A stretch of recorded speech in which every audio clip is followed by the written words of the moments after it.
There we go. Webcam microphone up close. Webcam microphone up close.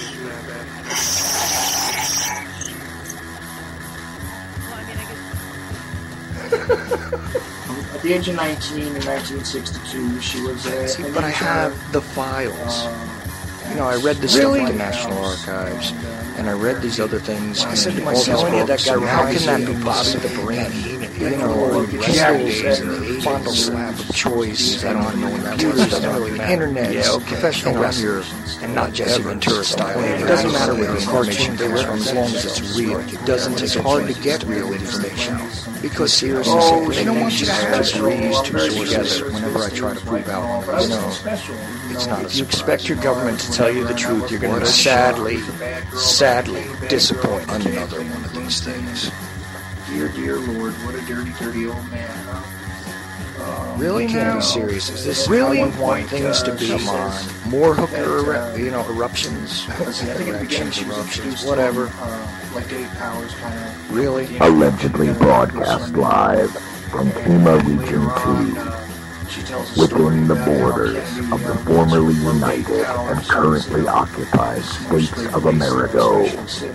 We bring you the Ochelli Effect. I damn sure know I'm an original. We have all these situations. I'd love to know why it takes 50 years, for That's that. For a 19-year-old girl to eventually get up to gumption to put these things out.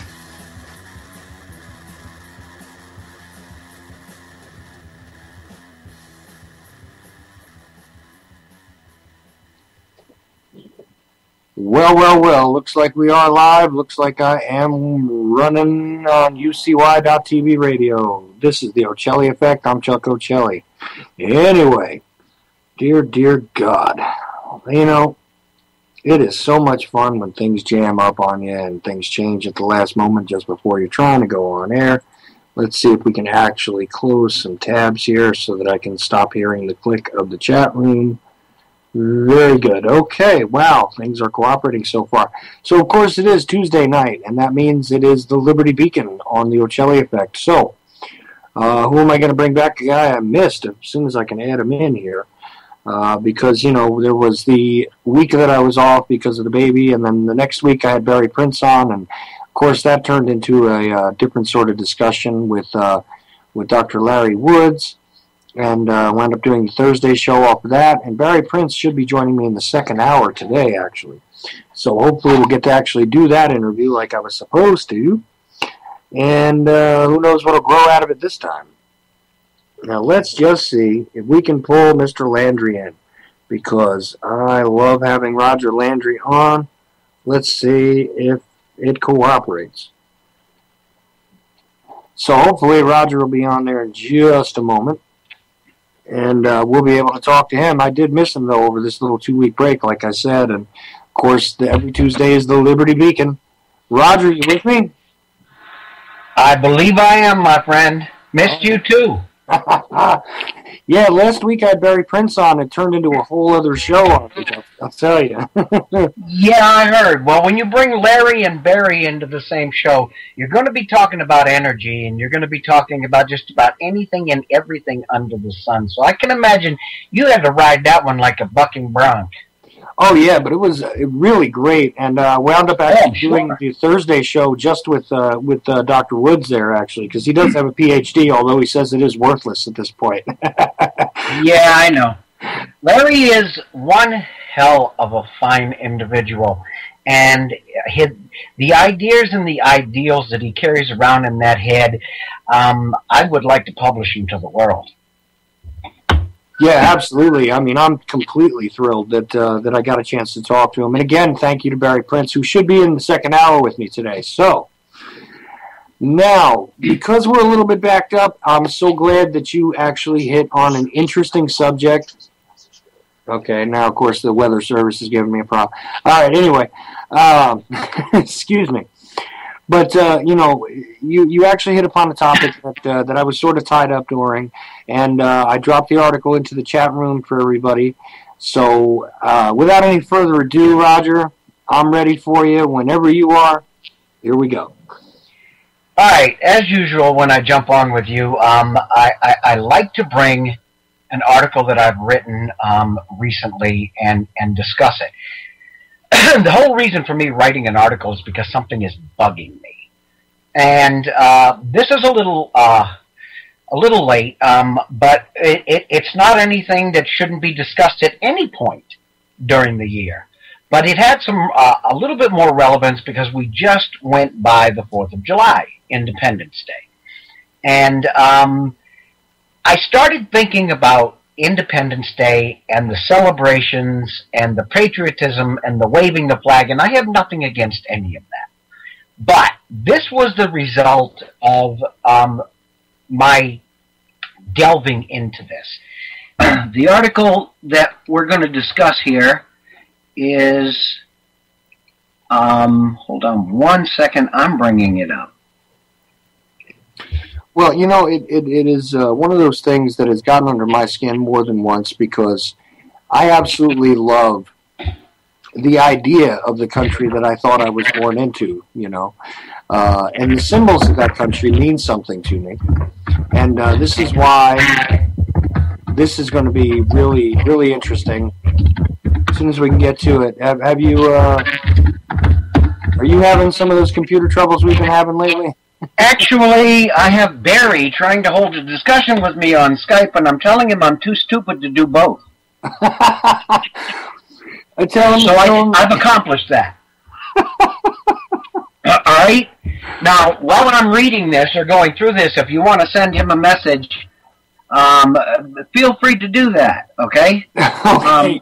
But I'm one of these people. I get so involved in what I'm discussing that if somebody sends me a message on Skype, which he continues to do here, it absolutely throws me right off my thought process.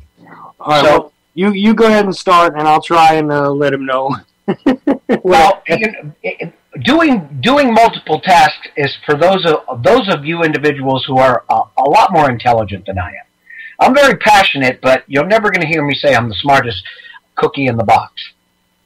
All right, so the name of the article is Independence Day.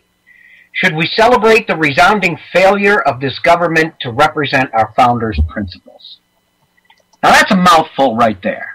But let me tell you why I believe that, okay? Look around you. No, I mean, really look around you. And you will see the collapse of a republic via the mechanisms of a representative government, wrought with corruption, cronyism, greed, complicity, and theatrical infighting. Because anybody who believes that the Republicans and the Democrats on Capitol Hill are actually at each other's throats as they are represented to us on a continuous basis, you need to get your head out of your butt. It ain't real. This is resulting in the slow but inevitable awakening of we the people, regardless of the political affiliations or mindset, to this painful reality. A historically large majority of Americans today no longer trust any of the triad of governance we depend on to lead this country. And below this article, you'll see an attachment with the latest polls on the trust factor Americans have in what I call the triad of governance, which is, of course, the judicial branch, the congressional branch, or the legislative branch, and the executive branch. All right. And this is not, regardless of what you believe, a Democrat or a Republican issue, as this fall from grace has been long in coming. To blame one or the other merely plays into the hands of those who wish to distract and divide. But to not see the marked acceleration of this process since the dawn of the 21st century and the shift into hyperdrive or overdrive in the last 6+ years is to pose a blind eye to absolute reality. We have seen a marked destruction or usurpation in our rights and our standard of living. We're going to go over that. A serious look at the shift in policy and conscience is important, of this government during the stated period reveals the constant erosion of our unalienable rights, our precious freedoms, our standard of living, our respect in the global community, and more. This all culminates in a country devoid of self-respect. Today we suffer from the following. And I'm going to give you a partial list because if I gave you a full list, this show would last a month. Right. And I'm sure there'd still be a few things I would have left out. So let's go through a partial list of the things I really thought had to be brought to the forward part of your consciousness in this rant. The mutation of unalienable rights into granted privileges within limitations defined by this government. Now that's a mouthful, so let me give you a few examples, okay? Government designated free speech zones. Are you freaking kidding me? If you're going to tell me, as they did on the Bundy Ranch, they're doing on college campuses around the country, and the government is setting up when people have demonstrations or rallies, they set up a corral or a zone they cordon off and say, if you want to speak freely, you need to walk into that zone. Our founders never, ever said that you can only have free speech if you walk into a zone designated by the government. Yeah. So let me ask you a question. If I've got to walk into a corral in order to speak freely, do I have an unalienable right, or am I exercising a privilege granted me by a government as long as I do it within the guidelines they set down? It's not a right anymore. The next one is, okay, constant spying on U.S. citizens. But hey, if you're doing nothing wrong, don't worry. Does the Constitution say that your right to reasonable privacy is contingent on whether or not you're doing anything wrong, especially if what is wrong is defined by the perception of a tyrannical government? So your right to privacy is no longer a right anymore. It is now a privilege set down within the guidelines of the government. We're going to spy on you. If we think that you're doing something wrong, then we're going to come and get you. Your right to privacy? Well, that don't count no more. And how about the biggest one of all? My favorite, all right? This government's self-proclaimed power to allow or negate your right to due process. And what do I mean by that? All right. The president has decided it is within his power to decide which Americans he can pop a cap into the back of their head. Okay, they don't get a day in court. He don't got to tell nobody why he's doing it. He doesn't have to justify it.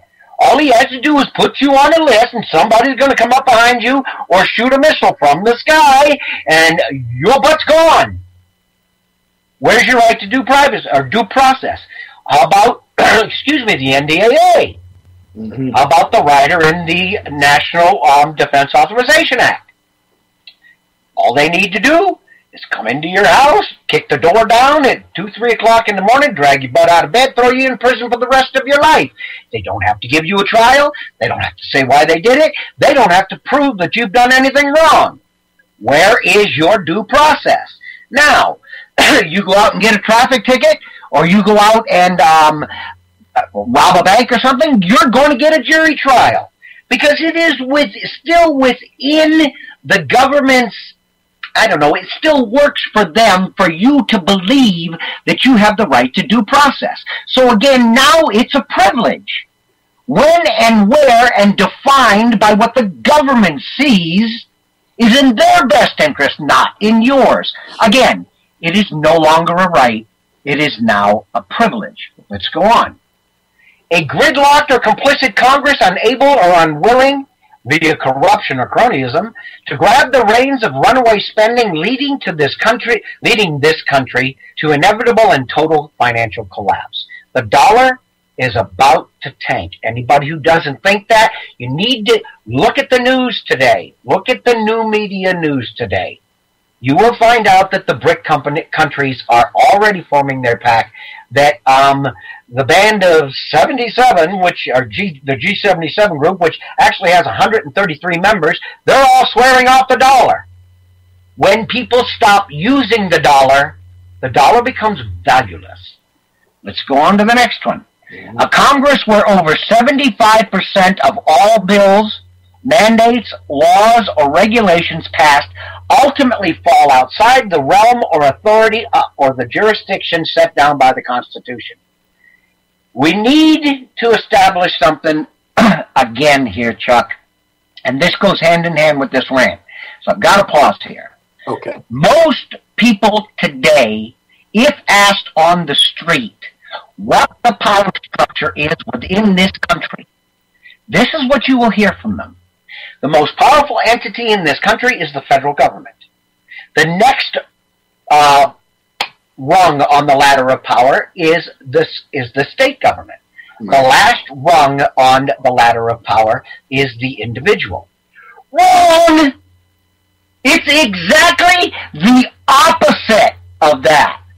The only entity set down by the Constitution that is above the Constitution, in this country is the sovereign citizen, you and I. Next comes the sovereign state. They fall under the content of the Constitution. We don't. They do. Mm-hmm. Okay? Because we have the right and the power to change the Constitution. So we're above it. The next step down is the sovereign states. And the last rung on the ladder, the least powerful mechanism in this republic, is the federal government, which had issued to it or mandated for it through the Constitution the least amount of authority and power in this nation. But yet almost 80%, and America Again Now, which is a great organization, America Again, look them up, Google that name, has done massive amount of research on this. They state between 75 and 80% of every law, regulation, bill that is passed by Congress falls outside of their constitutional realm of authority. Yet they do it anyway. We'll go into why a little bit later once we get to our discussion phase. So one thing there, real quick, Roger, just one thing, and this is why I don't take it too seriously when you talk about, interviewing people on the street or polls. I mean, let's not forget that when we were talking about the Ukraine not too long ago, there were people that were trying to place it on a map and they were putting it in Idaho. Okay? Oh, yeah. They could not identify where this place was, but they knew it was a problem. So, whenever I hear people worry about or talk about or even expound anything about the American public, the general populace, and their level of understanding of what's going on, I have to shake my head because, the fact that they even know that it's daylight out is a miracle as far as I'm concerned. So, but please go on, Roger, because... Well, now I've got to respond to that before I jump back to this article, okay? Go ahead. What you don't understand, or actually you do, but most people don't understand, and I do remember being taught this in school, and they don't teach it anymore. They teach in our schools today that the United States of America is a democracy. They don't even teach Republican politics. And by Republican, I'm not talking about the political party. They don't even teach Republican politics because that is totally against what this government and the elite are trying to accomplish. So they teach we're a democracy. Yeah, that's the biggest lie there is. We have a president in every speech who states that America is a democracy. There's a constitutional scholar stating that America is a democracy when our founding fathers did everything within their power to ensure this country would never be a democracy. That's right. All right, so now let's continue. Okay? A president who constantly threatens and then facilitates illegal and unconstitutional executive orders, I can kill you if I want to and don't have to tell nobody why, and actions to bypass Congress. Thus the will of the people. Now let me back up a little bit here. I just got done telling you how ineffectual Congress is, so when I say the president passes unconstitutional executive orders and actions to bypass Congress, thus the will of the people, actually today the last statement is an oxymoron. Because we all know, and I'll explain that further as we go on, that Congress no longer represents the will of the people. And after the president does this, he actually brags about it, while Congress pouts and complains. But they never effectively push back against anything he does. They just complain about it. Wait a minute. As I just stated, isn't this president supposed to be a constitutional scholar? And isn't the duty and purpose of Congress to be a check and balance to the executive branch? Well, I would say, I have just proved to you unequivocally, they are both failing miserably outside of the realm of the duties and the liabilities they have as set down by the Constitution. But let's continue. I could talk about that for 10 hours alone. Right. Here's the big one, guys. This is the one most of you are going to push back on, and I dare you to, because if you try to prove me wrong on this, I will bury you in proof. The transformation of a Republican form of government, governance of, by, and for the people, to a fascistic government, the blending of the power of corporations and the state. And don't push back against this, because any idiot who does any research at all, okay, can find out that the laws that are being passed favor the mega corporations at the expense of the people. The average citizen or small business is overregulated and excessive tax burdens are levied. This ultimately leads to the elimination of competition and the absolute monopolies, which are illegal in this country, to start with, for said corporations or cabals.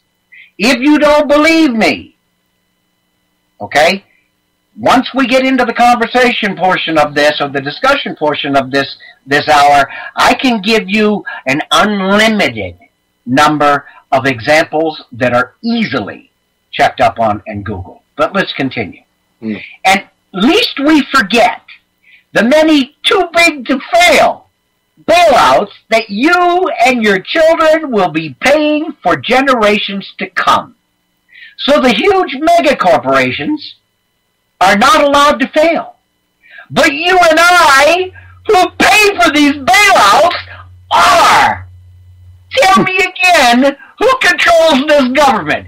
Tell me this is not a fascistic government. If you do, and I have just given you the proof, and I can give you so much sub-proof to that, it's insane, then you haven't been listening. Clean the wax out of your ears. This is a fascist form of government by their own definition. Let's go on. A runaway imperialism that sees U.S. military forces stationed openly or covertly in at least 150 countries across this planet.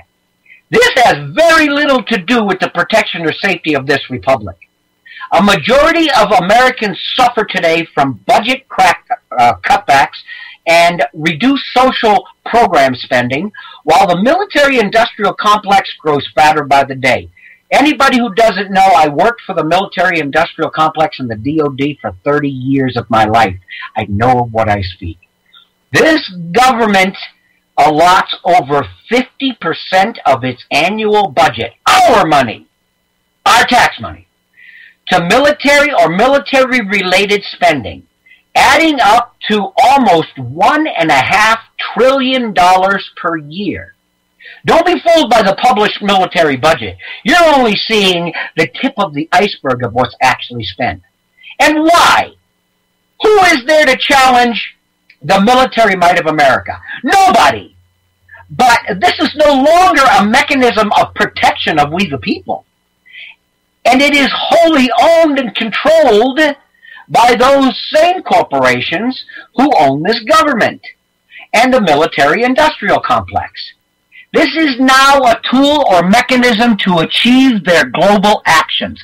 This is a fact. The unintended invasion of this country by illegal immigrants to the tune of, some might say, and some do say, as many as 20 million plus illegals in this country at this point in time. Okay? Easily, This makes that easily the largest invasion of any country in the history of humanity. While this government debates an issue that strains an already failing economy, this is putting a massive strain on this country's resources at a time when so many Americans are already doing without in record numbers and facilitating benefits to these criminals. Yes, they're doing something illegal, so they are by default criminals. Some Americans are not afforded.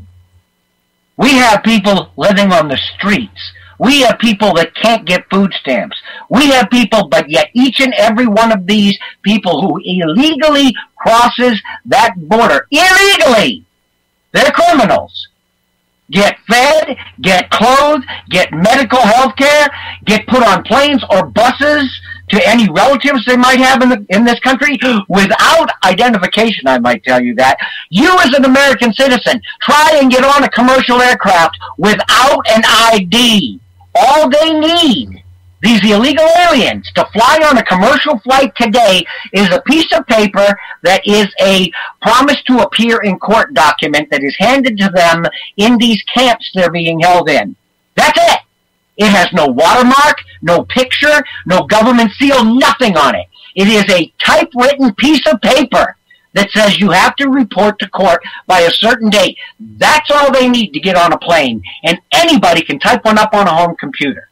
If that doesn't piss you off, let's go on, okay? Did you want to jump in for a second here? I know you're getting frustrated. No, I'm not frustrated at all. I'm just, I have something to say about the illegal thing, though, because I think that... Okay. All right, did you want to cut this off at this point, then? No, I don't. But I do want to just tell you that we're going to get back to that. Oh, I hope so. I got a lot of good things to say about that. Okay. While you and I are constantly spied on to ensure we are not a threat to our country, massive numbers of illegals are streaming across the southern border daily. Okay, this is a fact. And what do I mean by massive? Well, it's more than 100. Yet, it is you and I, loyal American citizens concerned only with keeping this country strong and prosperous, who are under the microscope, while who knows what or who enters this country almost unimpeded. Does this make any sense to anybody who is not working for this government? Now let me ask you, need I continue? Because believe me, I really can. None of this is made up. None of it's contrived or even exaggerated. Okay? And all must be seen as blights on America's survival today. The days of Democrat or Republican are gone. And the only consideration we must focus on is pro-American or un-American. Because the time runs perilously short to save this country, and a day may soon come when there will be, in the truest definition of historical significance, no American. If our founding fathers were alive today, they would hang their heads in shame at the utter travesty we now call our government, and ask themselves why they had even bothered. We the people share some of the blame by virtue of the fact that this was created as a government of, for, and by the people. And we have, through our misplaced trust, ignorance, or complacency, allowed much of what we suffer. This has got to end, or the America as we knew it and as we dream it can once again be, surely will. We once struggled as a people to throw off the yoke of an over-imposing and tyrannical government bent on bleeding us dry of our wealth and freedoms. That was in 1776. Today, history has come full circle, and we again face a government that is bent on tyranny. Only this time, it is not a monarchy. It's what remains of a failing republic. Okay? Is it truly time to celebrate our independence? Or is it once again time to renew the struggle to regain and guarantee it? Where do we go from here? So as you celebrated Independence Day this year and gave thanks for all the privileges we have for residing in America, the land of the free and the brave, think again. Stop freaking lying to yourself. Wake up to reality. Or don't get too comfortable in your celebrations, because a lie, unless addressed, will always come back to bite you in the butt. Exactly, and it really is one of those things that I do have to think about on the 4th of July every year now. Of course, there's lots of other, patriotic holidays that come and go, and I often think of the unfortunate sacrifices that many, many people have made to try and build this country, and we are left with a farce of a government and controlled by the corporation. Now, as far as I understood it, I mean, I look to people like Mussolini when I want to try and figure out what fascism looks like, okay? And as far as I understood it, we essentially live in the conditions that he described as fascism. When he was asked in 1932 in front of a crowd to define fascism, okay, not an exact quote, but pretty damn close. I'm going to tell you what he said. Fascism can better be described as corporatism, because what it is a marriage of the power of the state and large corporations. What do you see? It sounds very much like the place I live in at this point. Yeah. And you can't deny it. It's very simple. And this whole, concept of the left-right paradigm, I mean, we're all well aware. Anybody who listens to me is definitely aware that that's a farce, that is, ridiculous. I mean, I have, and I still have difficulty going out into the world sometimes and listening to how, it's the evil Democrats, it's the evil Republicans, it's Obama that's the big problem. And here's the thing. He's a problem. He's not the problem. And all the rest of these guys, they are a problems. They are problems, but they are not the problem. The biggest problem we face right now, I apologize for interrupting, but you triggered these points in me, Chuck. The biggest problem we face right now is not the president, although he is stepping out of line over and over and over again. The biggest problem we face right now in this country, the biggest problem is the entity that holds the strings of the purse and the ability to pass laws. Congress is our biggest problem, not the president. Because if Congress is doing their job, there are 25 impeachable actions by this president so far. It has never happened. Every single unconstitutional executive order he passes and institutes, they scream about it, they never push back. And the spending that they are allowing to continue is driving this country into bankruptcy. So the president is an issue that Congress can and has the ability to control. The spending is an issue that Congress has the ability to control. And the judicial branch, which says this is not a law, that does not fall within the constraints of the law, is within the ability of Congress to pass a law to cover that. So it all goes back to Congress. Congress is the butthole of America today. It's where the biggest stink comes from. The president is one, but nowhere near as corrupt and as idiotic as the people we have sitting in the combined group we call our Congress. See, and here's the cyclical point about that, is that this is where, when you were talking about how we're supposed to be a representative republic, guess what? Those are our representatives, actually. Those are supposed to be the people that we send to look after our interests. And this is why so many things tie back to the Congress, to the Senate, to the House of Representatives, is because they are supposed to represent the population. And they stopped doing that a long time ago. It is also estimated that between 65 and 70% of all of the bills and laws passed by Congress are against the will of the vast majority of Americans. We don't even know about them till they're passed, though. We don't.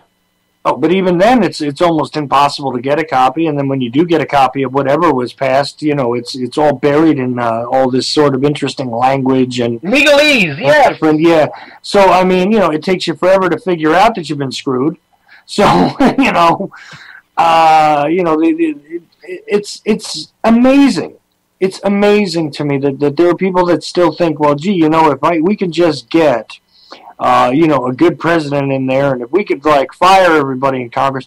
Here's the thing: they're all bought and paid for, and we're not the ones buying them.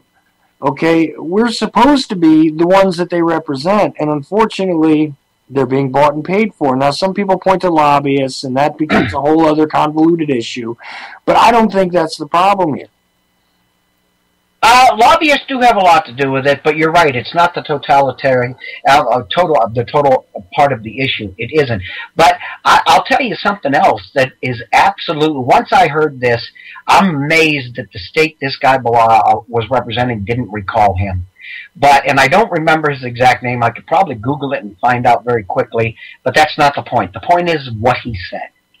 90 to 94% of the bills that are passed in Congress are never read by senators or state representatives. They are given a one-page or a two-paragraph synopsis, and that is what they make their determination from.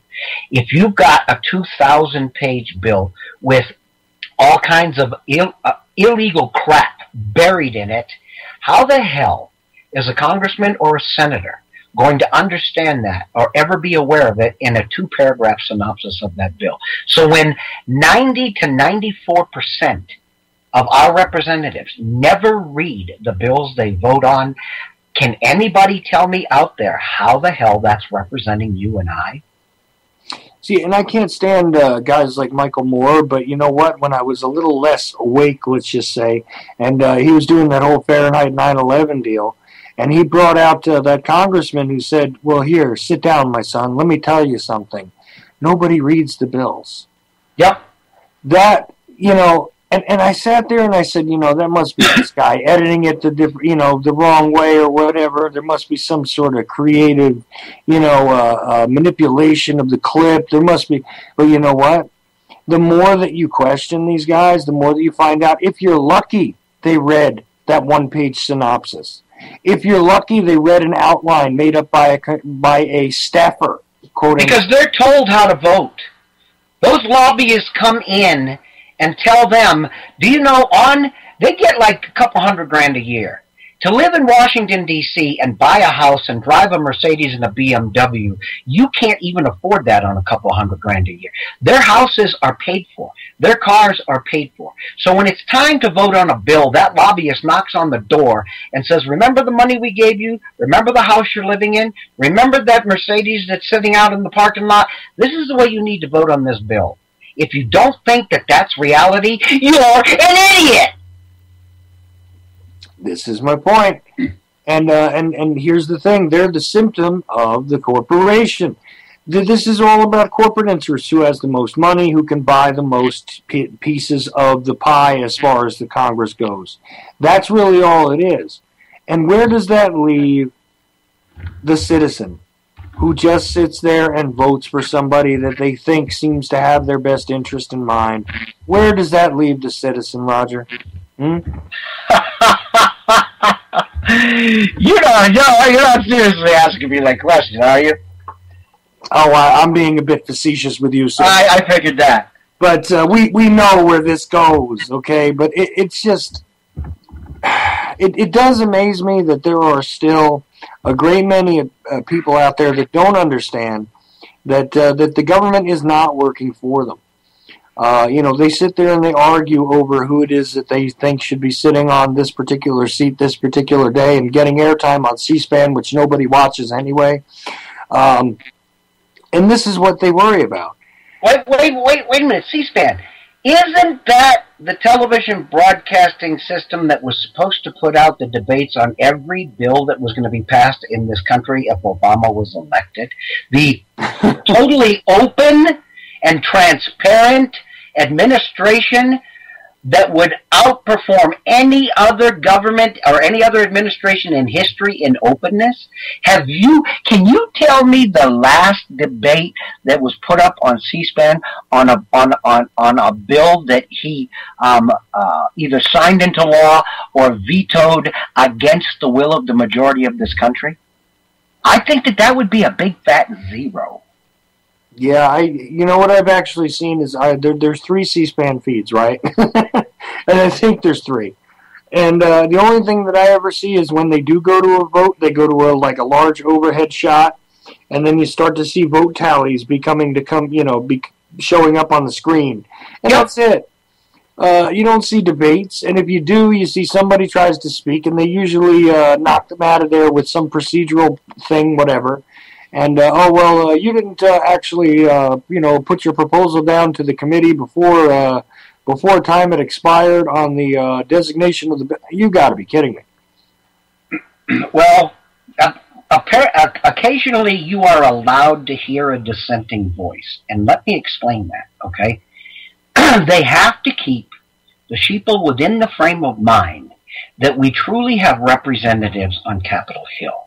So every once in a while, a little bit of dissension is allowed out to the public, and then the chest on these, what I call armchair patriots, their chest swells up and they go, yep, he's got my back. Okay, he's got 1 vote out of 535, and he was allowed 3 minutes to rant so that you would sit in your armchair and go, yep, I still got representation on Capitol Hill.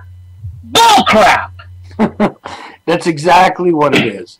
It is the exact control of the debate. It is the control of the opposition, and it's really it's just another show anyway. Yes. These guys, it's so frustrating. And I told somebody recently that I did register to vote again, and I'm not sure what I'm going to do about it. But I registered Libertarian. And I thought the lady at the North Carolina DMV was going to pass out, but even so, even with that, I'm so dismayed with the situation. I know that my vote is just window dressing, if that. If I'm lucky, it's window dressing. You know what I mean? Don't even get me started there, because I can tell you for a fact that George Soros owns a vote-counting company that is in Portugal that counts between 60 and 65% of all of the votes that are tallied on electronic voting machines in this country. George Soros, part of the elite, owns a company outside of the United States that counts the votes on who leads us. What? Oh, hold on, Roger. Listen. Now, Soros owns a company. I'll give you that, but I have to say, allegedly counts the votes, sir. Well, you know what? We can say allegedly because they make it very, very hard for us to follow the path. But I would tell you that if there is any suspicion whatsoever, it leads a lot of credence to. Let me see. 15,000 people in the state of Florida who were dead that voted. Oh, well, dead people... And you want me to go on? Again, what you have to have at this point is a system that is so rigged, and you cannot exercise the same freedom to cheat on paper ballots. Now, it has been done. Paper ballot, they've absconded with the boxes of paper ballots and counted them in secret where nobody could see. But the thing of it is, you could actually sue that precinct to get those ballots and recount them. With an electronic voting machine, nothing you're going to do is going to put that vote countable under your eyeballs. That is the problem with the electronic system. That was part of my point there, is that's why I said they allegedly count the votes. Right. Because really, what form of proof do we have that the votes have been counted or even collected? None. Well, there you go. So, and when we're talking about Soros' company, he's not counting paper ballots. He's not dealing with the hanging chads that we were, over a dozen years ago now, but even so, right? Yeah. He's not dealing with that. No. These are all electronic elements. These are all digital things. And if you think that digital things are not, easily manipulated, I mean, come on. How many times has your computer been hacked? How many times has a website you've tried to go to been down and you get a 404 message? How many times? No, I'm a computer systems engineer. Let me explain something to you, okay? It's easy to corrupt a digital system. Right, and you could corrupt it to the degree that it doesn't even, collection of votes is irrelevant. They could just give you a similar number to the amount of people that were supposed to have voted and basically tell you that, all of them voted for Mickey Mouse. It really doesn't matter as long as you could preset the parameters and there you go. That's the end of it. And it doesn't matter if they send the results. Well, they've done that. Mm-hmm. Don't you remember during the 2012 election when we saw, I don't know if it was CNN or Fox, where they announced a tally of votes 28 hours prior to the election actually taking place? I don't recall that, but I do know. That actually happened. Yeah.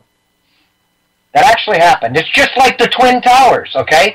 When the TV commentator said, and Building 7 just collapsed as well, and right behind them, if you looked out the window right behind them, there was Building 7 standing. Oh, that BBC reporter. That was the most amazing thing ever. Well, Building 7 has already collapsed, and meanwhile it was right over her shoulder.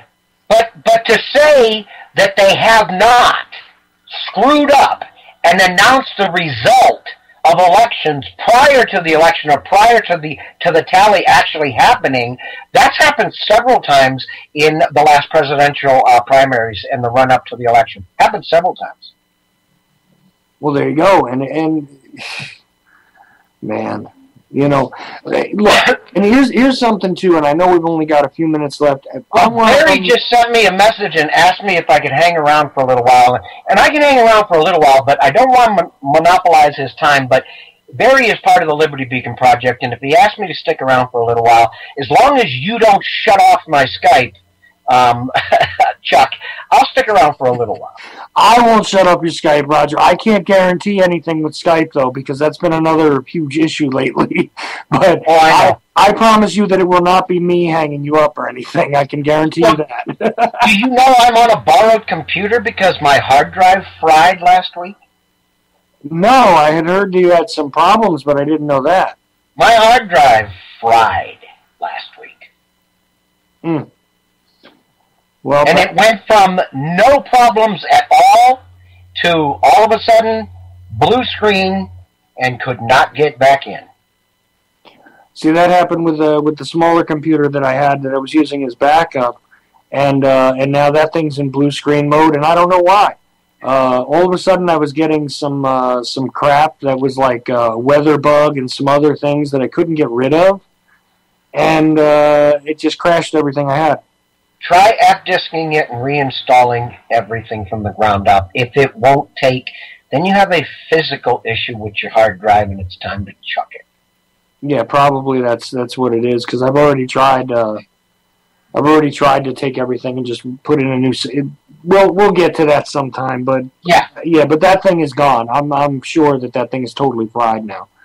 But I had the same thing happen to me, and it seems as though there's been an epidemic of these computer problems. Wonder why. Maybe it's just, look, I'll take the innocuous explanation is that it's being overloaded with NSA spyware. But, they should really give us the patches for their crap. So at least, while they're spying on us, we can keep our computers running. Because what good does it do? There we go. Always trip over my tongue. What good does it do them to be able to monitor a bunch of fried computers, I wonder. So, well, let me tell you a little story here. It'll take a couple of seconds. Won't take very long. About the new computer I have coming. Okay? The computer that I have coming was sent last Monday morning, second day UPS. It's not scheduled to get here until tonight or tomorrow. That's 9 or 10 days later, and it was paid for second day delivery. I'm less than 1,000 miles from where it was shipped. It is presently, or it was 2 days ago, sitting in Kentucky, which is 1,000 miles east of me, and it was shipped out of California, which is only a few hundred miles west of me. Okay? So it was paid for 2-day delivery. It's going to take 10 days to get here. Do you think that maybe that computer, with all the Liberty Beacon Project does, the fact that we have websites globally and nothing we say about any government is good, do you think there's even a slim possibility that that computer, when it gets here, is not going to be bugged either in a software or hardware fashion? I will look at that motherboard. I will strip it down, and I will take a bulk eraser, and I will destroy everything on that hard drive and reload it from the ground up. Because if you can convince me that it takes 10 days to deliver a computer that was supposed to be here the second day, and they never called me to tell me it was delayed, ever, not once. If you can convince me that computer is probably not in somebody's hands being played with, I'm not saying that's 100% a fact. What I'm telling you is that it's a good probability. Well, it would make sense. I've often wondered about that kind of stuff myself, but you paid for second day, and now it's taken 10. Yep. And meanwhile, they shipped it 2,000 miles, essentially, because if you were 1,000 miles west, if it was coming from 1,000 miles west of you and it ended up 1,000 miles east of you, then that means that it was shipped 2,000 miles before it has to get shipped another 1,000 miles to get to you. Back. And it should have gone from San Diego, okay, to Las Vegas, from Las Vegas to Montana to me. All right? That is the UPS almost straight line of delivery. Instead, it went from Los Angeles south to San Diego, from San Diego to Louisville, Kentucky, from Louisville, Kentucky back to Las Vegas, from Las Vegas to me? Really? Because I can track it with the tracking number. And, you know, Louisville, Kentucky may be a convenient sort of cover for where it really went. Because, you know, they could have sent that sucker to Langley. Absolutely. So I'm not saying, anybody out there, I'm not saying this is what happened, but try to convince me it couldn't happen. It is definitely a possibility, let's put it that way. Yeah, it's taken 5 times the length of time it was guaranteed to be delivered in. Wow. So, you know, stuff like this makes me sigh and just stop for a minute. I'm sorry. It just does anymore. You know, I'm going to tell you something, Chuck. I don't care. I can erase it, but if it's a hardware bug on there that I can't find, there's 2 reasons why I don't care. The first one is I don't ever promote violence in any fashion, and I don't ever promote anything that's illegal in any fashion. Everything we do is within the rights set down by the Constitution, and I will never promote violence because I honestly and truly believe there are enough Americans that we can make anything happen without resorting to violence. So that's the first reason. The second reason is, if that comes here and it's bugged and they can hear everything I say, you know what? I'm going to be taking these puppies to school. They just might have to learn something. See, that's been the joke lately. The contention I have is, you know, like, look, good, come on in and listen. Please observe everything that is being said. Please try and understand, you know, that what you're dealing with is not your enemy. We're actually all on the same side, unless you really, really believe that you want to be a slave. You know, I understand that you have a job to do and all that kind of stuff, and I'm talking theoretically to the person who would be taking a listen to what we're talking about, you know, as part of an assignment, etc., etc. Please consider what we're talking about, at the very least. Please pay attention to it all and write it down and record it and be very careful to make sure that you get every single thing right that we're saying. You and I, everything we do online is spied on. Everything we do on our telephones is spied on. Our cable boxes, this is a fact, it's not a conspiracy theory, our cable boxes have the ability to see and hear what goes on in our homes nowadays. They quote-unquote state they do that so they can program ads that are appropriate. So your smart meter, your cable box, your telephone, your computer, your car, all of this is spying on you on a regular basis. If you go to fly today, you need a valid current form of ID. If you have a water bottle that's over a certain amount of ounces, you can't take it. If your battery dies in your phone, they'll confiscate it, or your laptop, because they think it might be a bomb because it doesn't actually work. But yet, these guys, or these women, coming across the border, get a notice to appear form. They have no ID whatsoever. We know they're in the country illegally. They get a typed up notice to appear form, which it's in an article on the Liberty Beacon. You can actually see the form. Anybody can type this up on their home computer, print it out on their printer. It has no government identification, no watermark, no nothing on it. They can go up to the same line you're in, show that to the Homeland Security people, and get on that plane. We don't know if they're terrorists. We don't know if they're drug lords. We don't know if they're murderers, criminals. We don't know anything. All they know is what they told the border security when they got picked up and sent to these concentration, whatever they call them, these holding areas, and then released on buses and planes, commercial planes across the country. You try and fly without an ID. I dare you. So the American citizen right now is being put under a freaking microscope, and we have, I can guarantee you this, gang members that have affiliations with terrorist groups flying in this country right now with no provable identification at all. Where's the sanity in this, Chuck? There is none. This is the point. And you know, I can attest to the fact that it is difficult to get on a plane, even with your proper ID, and everything else. You know, I don't have a passport anymore. You know, you got to be kidding me. You can't do anything without this, you know, the holographic, you know, facial recognition stuff printed in the card and all that with a barcode. And, geez, that is another issue, of course. Yes. You can't go anywhere without the universal product code and your identification. Nowhere. Your proof of slavehood, yes. Yes, absolutely. You need it, and you know, and God help you if you attempt to do anything without your Social Security number. You know, et cetera, et cetera. But here's a question, and here's something I'm going to throw at you, and I know it's a little strange, but you know how it's been very prominent in the media recently about the kids and how they're, you know, there's this giant influx and everything else, and now this is becoming, you know, a frontline issue, which it has been for a long time among a lot of people. Yes, I'm one of them. It's coming up bigger and bigger now, and the kids and all this stuff. Yep. Here's something that I can't get a solid answer on from anybody, and I've tried talking to people in some of those countries. I've tried talking to people who observe these things here. I've tried talking to people who are associated with people on the other side of the border. Nobody can give me this answer.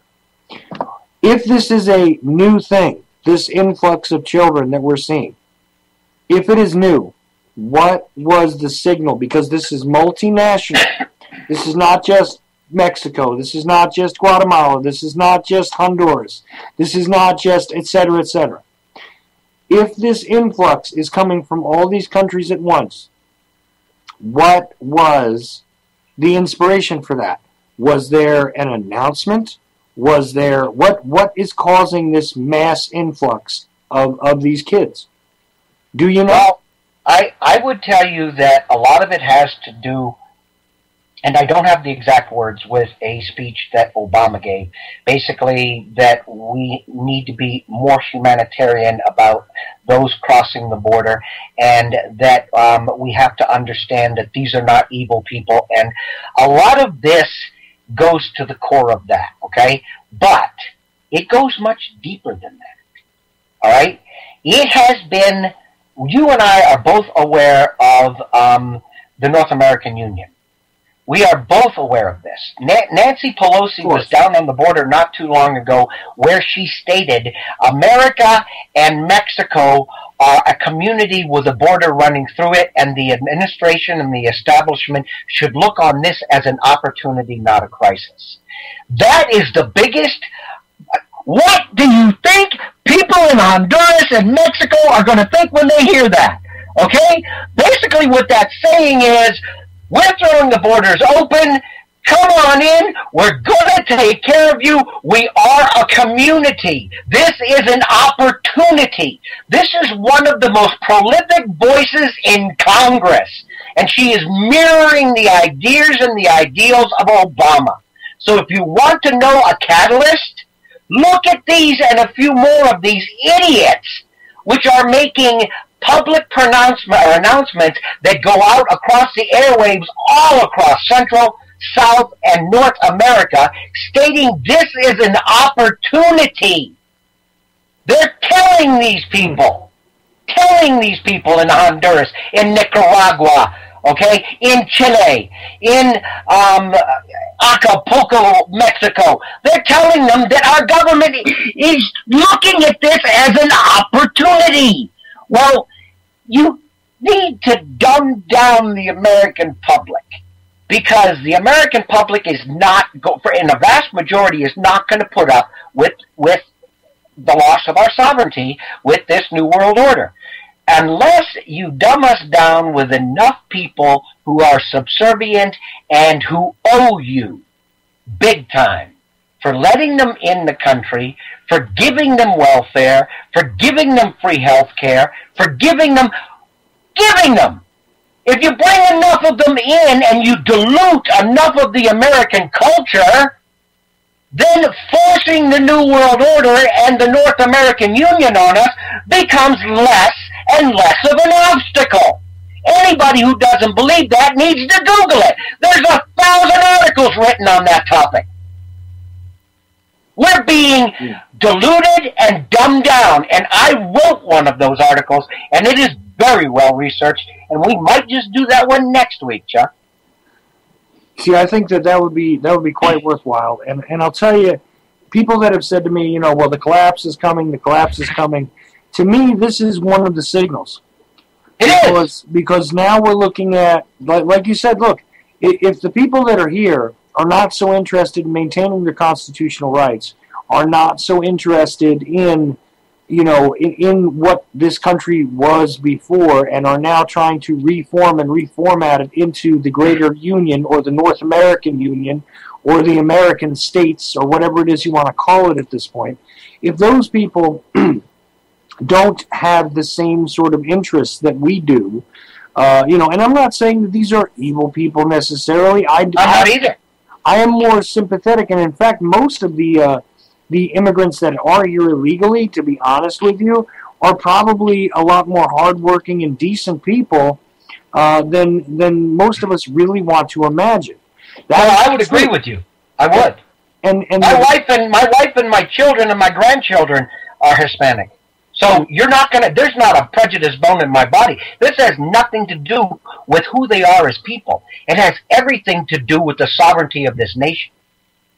Oh, absolutely. But I wanted to make that clear as well, that this isn't about, being xenophobic. I don't believe in that kind of crap. I absolutely don't. I'm the descendant of Italian and Irish immigrants, and I've said this many times.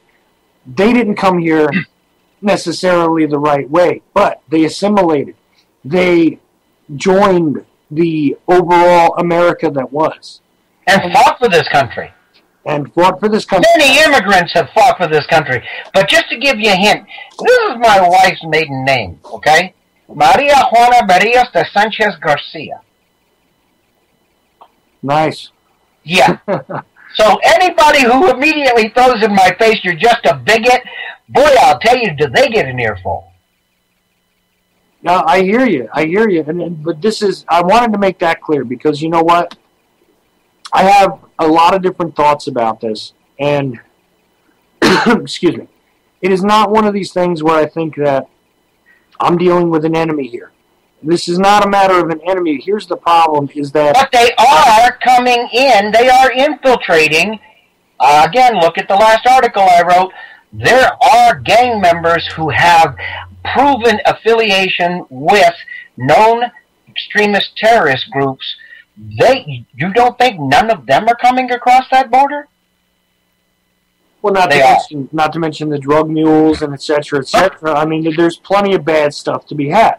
But I'm not saying that, and I want to make this extremely clear, I am not saying that everybody that wants to come here, everybody that is coming here, is just some sort of, terrorist or gang member or anything like that. I just want to make that really seriously clear. It is not a matter of that, actually. They are coming here without following the law, and I get it. But this is the problem. We can't currently handle our own people. Okay? We don't have what we need for the people that are already here. This is what the trouble is, as far as I'm concerned. And it's not a matter of the people that are trying to come here are our enemy. It is a matter of the people that are allowing this to happen. The people that are making sure that they overtax the entire situation from a personnel standpoint here. This is the enemy. Okay? Barry, he's probably sitting there going, we forgot about him. Yeah, I'm sorry. Barry, if you're listening, I'm bringing you in just a minute here. But I wanted to make that point. I'm sorry to do that. Oh, no, your point is valid. And I've got to tell you, I agree with you 110% on everything you said. We share that opinion. Well, that seems to happen a lot, Roger. Well, we've both done our research. Exactly. Let's see if we can bring Barry in. And hopefully he'll be on there in just a second. The Skype is slow, but it is working. So, Barry, are you with us? No, it's still ringing him.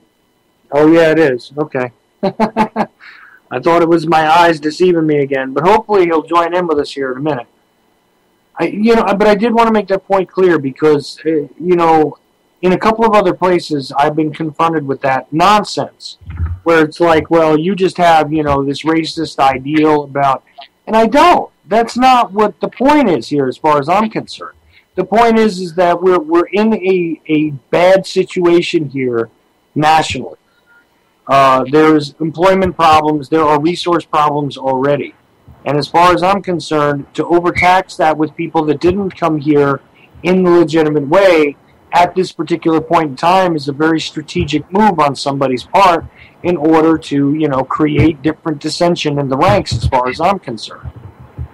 So, I think we have Barry with us now. Yeah, hi. How you doing? You are on the air, sir. Yes. Cool. I was just trying to get rid of some background noise there. Actually, tell you what, guys, I was really enjoying listening to you talk. Wait a minute. Hold on a second, Barry. Hold on a second. You can't get rid of me that easy. No, he actually, Roger. You said background noise. Listen, buddy, I'll turn off the noise here. I got rid of that. But no, hey, Roger, I always enjoy talking with you, buddy. Your analogies of what's going on this planet right now, what's going on inside of governments are usually spot on. The hours you do in research, buddy, I have to say nothing but kudos for you. And you're a wealth of information. And I just hope that people really pay attention to what's being said here. I couldn't agree with you guys are saying all in the last hour. I've been listening in, and you've made some very, very good points, guys, especially what's happening at the border right now. This is an all-out attack on the American sovereignty. It's going to absolutely overwhelm the health and the welfare systems in the United States of America. And this is being done by direct design. It's unbelievable that all of a sudden that the borders of such a strong nation with such a strong military have been thrown wide open. What are the forces working behind the scenes, and what is the end game? Well, it's pretty obvious what they're doing. So I couldn't agree with you more, Roger. Couldn't agree with you more. And unfortunately, the purpose of the corporatist American empire as it exists right now. And yes, I do use the word empire regarding America because remember the point Roger made about how we're in 150 different countries is where our military has, bases and things like this, as if this is even remotely necessary. Okay? What other purpose could there be for that? And we, of course, covered the idea of why we're talking about corporatist or fascist ideals here, because the corporation actually represents our government, or our government is representative of the corporation, da-da-da. Chuck, yes, Roger, go ahead. You just made a sparkling point here. Let me expound on that a little bit. Please. West Point, graduation speech by Obama, where he stated the United States will always lead from out in front, and our military will be the tool for that, the mechanism for that. Basically, what you're telling the entire world is what the old Soviet Union used to say. Okay? We will lead with our military. And people wonder why I talk about a country with no more self-respect. Because there is barely a country on this planet today that has any respect for the American government left. So when you get up in front of a group of college kids and tell them we will lead the world via our military, what the hell are you thinking? Well, right, and the old arguments about us needing to be the policeman for the world because the rest of the world doesn't know how to behave. In reality, the more that our assets, let's just call them our assets, because I hate to say that it's my military or my country, but our assets interfere in the local dealings and the interactions of others across the planet. The more we do that, in case you haven't noticed, it only creates more and more problems. It is very much, and I point a lot of times to the Roman Empire because, although I got to be honest with you, we don't have the staying power that the Romans had, do we? Because after all, we're starting to collapse, and we're only a couple of 100 years old. I mean, we should have had at least 300 more good years, Roger. Well, you know what? Don't count us out, because I see the ripple effect. I see the people waking up due to the message that Barry puts out, the great message both Barry and you, Chuck, put out. Due to the far and growing reach, we're about to launch another website in the Liberty Beacon Project. I do see people waking up, and not just in the United States, but globally. I would tell you that I do honestly believe that the global oligarchy, has seen its better days. And for me not to honestly believe that would be a defeatist attitude, and I refuse to have one of those. I agree, Roger. We're seeing them push back harder now than we've ever seen them push back because they're running scared. I agree with you, Roger. There is a worldwide awakening. My hopes and prayers are that we get together fast enough and really rise together in one voice to put an end to it. Because if we don't, guys, I don't think we have another generation to deal with these issues. I think this is a very urgent situation we find ourselves at this point in history, and it has to be dealt with now. Absolutely, and if we don't start to stand up and speak together, we will certainly fall apart.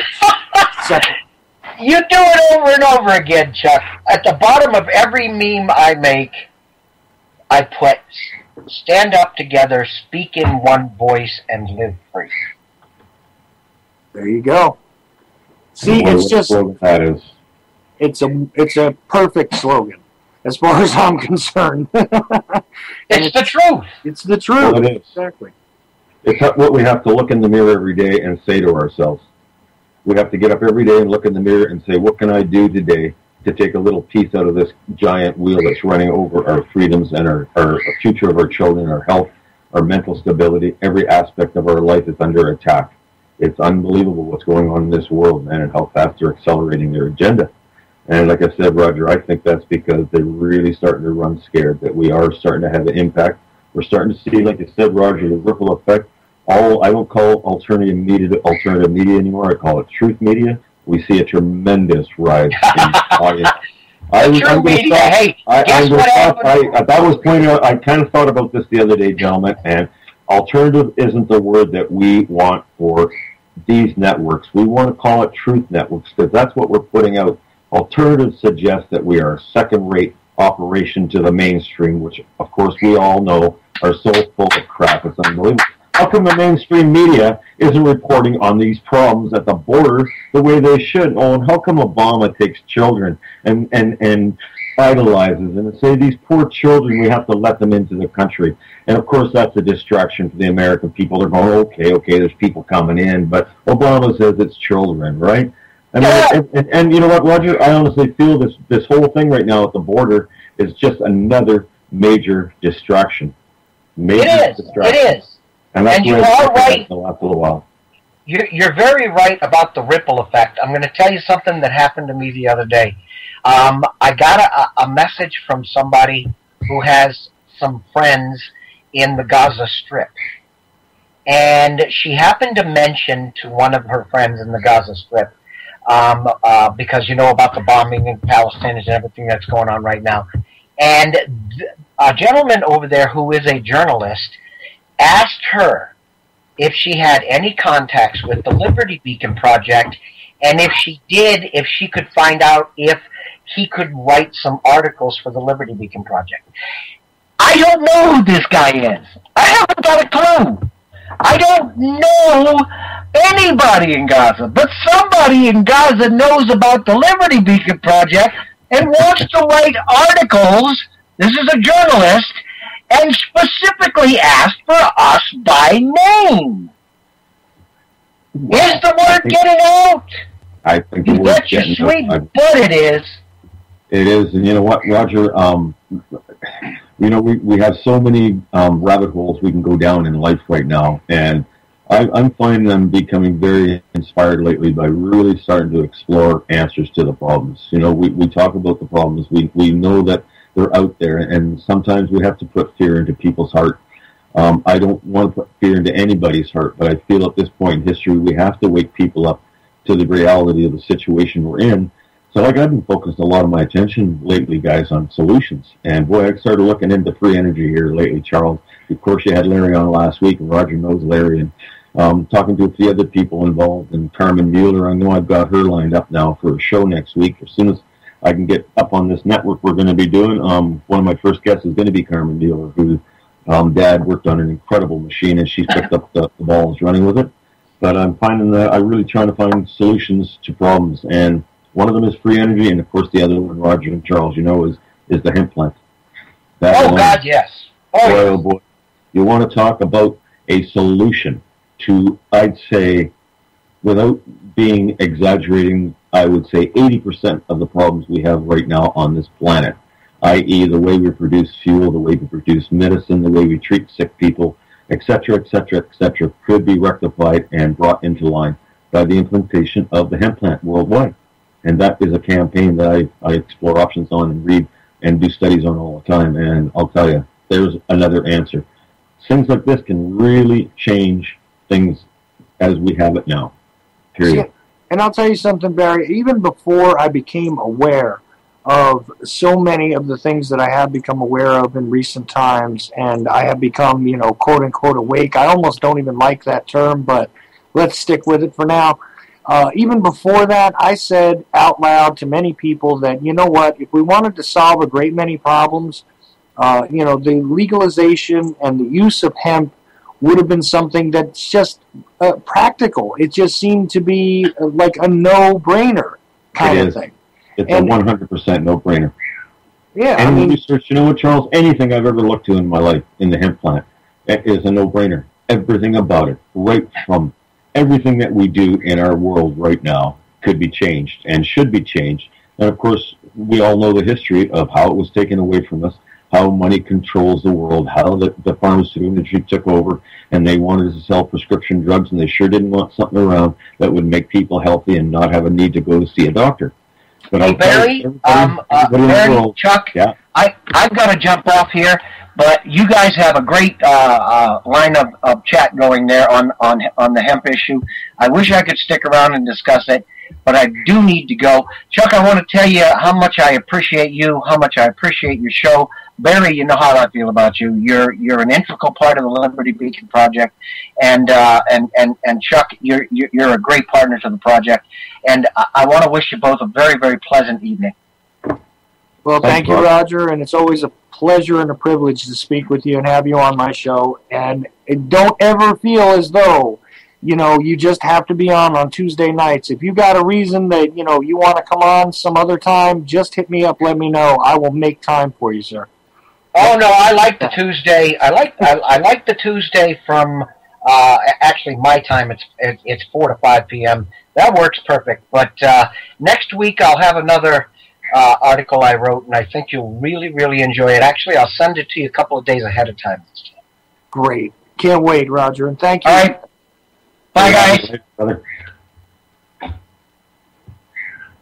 So, Barry, it is always great to have Roger on. I pretty much, I've said this before, and it's kind of funny. It's almost like I could go to sleep during my show if I wanted to, but I can't because Roger doesn't let me. He absolutely wakes me up and re-energizes me. I was exhausted before I started this broadcast. And actually my eyes are open now. I feel, reinvigorated, let's just say. Well, there you go. So and you didn't even have a cup of coffee. No, I didn't. I didn't even get a chance to get a cup of coffee, although I could use one. Anyway. Back to the hemp issue, though, and I'm telling you, I know that we don't have a whole lot of time, but I really want to let you talk about this because even, as I said before, even when I wasn't so liberty-minded and I was still kind of trapped in the foolishness of the false left-right paradigm, even before I understood that not only does the government lie sometimes, but they seem to lie all the time, okay, even before that, I said to myself, with all of the financial problems, with all of the other problems that we see, why not introduce the legalization of? I was part of, some of the stuff that Normal did in the '90s and things like that. Even without being aware and awake, it seemed to me one of those no-brainers when it came to hemp. And here's the thing, when you're dealing with the pharmaceutical, and I'm glad you brought that up, the pharmaceutical industry or the pharmaceutical industrial complex, as I like to call them,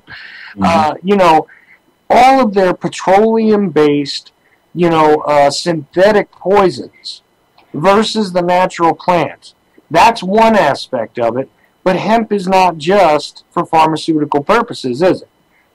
It is for every aspect of life, and you can make everything from your food, your fiber, your heat for your house. Everything that you're looking, anybody that's listening right now to our voices, Charles, you can look around your living room right now, and everything that you're looking at in your living room right now can be replaced with hemp.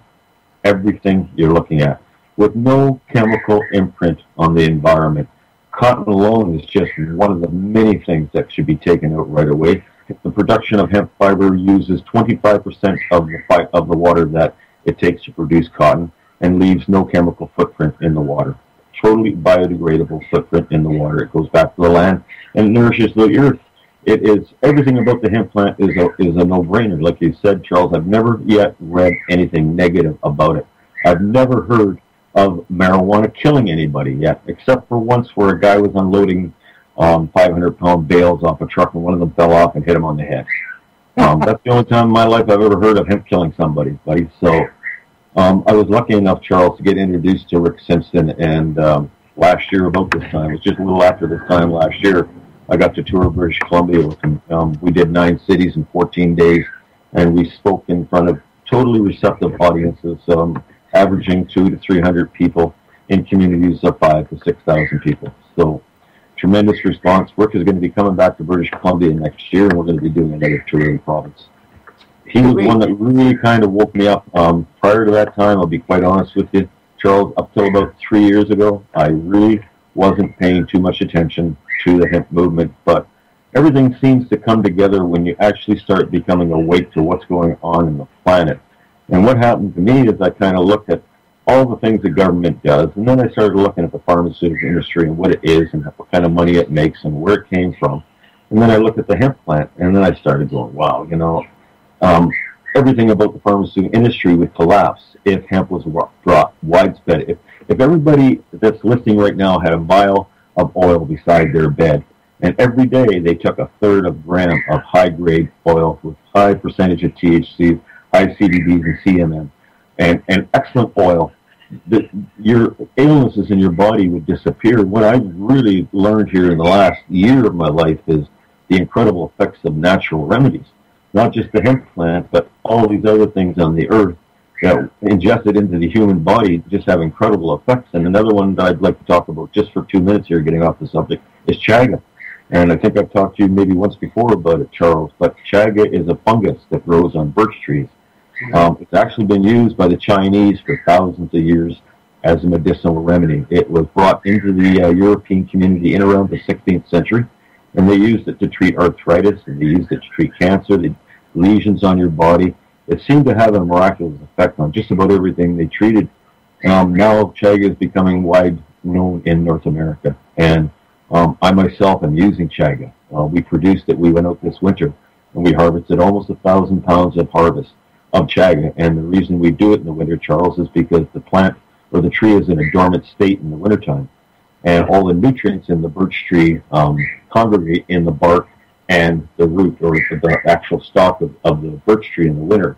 And the fungus grows right into that, and we have to take it out of the side of the tree. It doesn't hurt the tree, of course, but that's when it's full of nutrients. And we make a concentrate, and people in this community that are using it, I could sit here, I won't take more than a couple more minutes on this, but people in my community that are using chaga right now are just in literally chairs, Charles. I have people telling me that their arthritis is gone, that they're feeling energy like they haven't felt in a long, long time.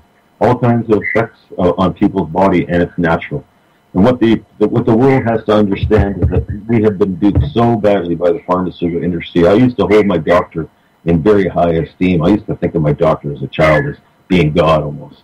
And even into my middle life, I used to have a lot of respect for my doctor. But learning what I've learned in the last 5 years or 4 years about the pharmacy industry and what they're doing, how many people they kill a year, what is in pharmaceutical drugs, where they're being manufactured now, the fact that 80% of pharmaceutical drugs are now being manufactured in China, who controls these conditions, what kind of laboratories, what's going in for these things. You start doing the research on it, and it blows my mind. And we've been taken so far away from naturals, which is the answer to all human illnesses. If we eat proper and we use plants on this earth that were given to us by God for our body, that's my feelings, you see amazing effects. And I'm here to tell you that it's having an amazing effect on my body, Charles. I'm turning 60 here in 24 days, and people are looking at me and they're going, what's wrong with you? The wrinkles in your face are going away. You're full of energy. You're smiling all the time. Well, that's just one natural. I also consume oil every day, Charles, and I've been doing that since I met Rick Simpson, and that's had an incredible effect on my body. My body in the last year has totally come around. Where I was feeling listless and overweight, it's all come around. Well, so, could you quickly tell? Look into naturals. Look into naturals. That's all I'm saying, Charles. No, absolutely. I'm sorry. Could you quickly tell the listeners, though, who Rick Simpson is? Rick Simpson is probably one of the top crusaders in the world in divulging to the public the effects of cannabis oil, cannabinoids on the human body. There is medical societies now that have stated, and you can Google this, the discovery and the implications of the cannabinoid system in the human body is probably one of the greatest medical discoveries of the 20th century. The fact that the cannabinoid system now is being recognized by medicine as an incredible effect on the body, how cannabinoids work, how every function in our body works off nerve connections that are affected by cannabinoids, how they're in our brain, in our immune system when we're born, how adding cannabinoids to your body metabolizes your body, brings your body into a line. There's literally thousands of reports of cancer, of all kinds of human disorders. You name the disorder, the use of cannabis oil has an effect on it. And the fact that it's been held back from us, well, we know why. It's the money. You got to follow the money. Anytime in life you want to find out what's going on, I just say follow the money. And the fact that pharmaceuticals, they're still putting their propaganda on TV, and they're still selling these things by the billion, astounds me. Fourth biggest killer of people in North America now is pharmaceutical drugs, Charles.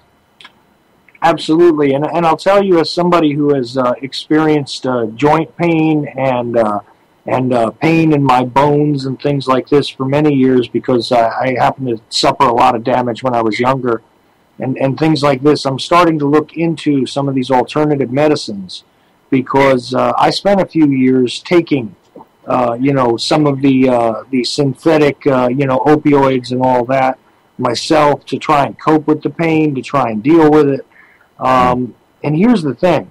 I've been trying to find a program, actually, to get myself in greater natural alignment.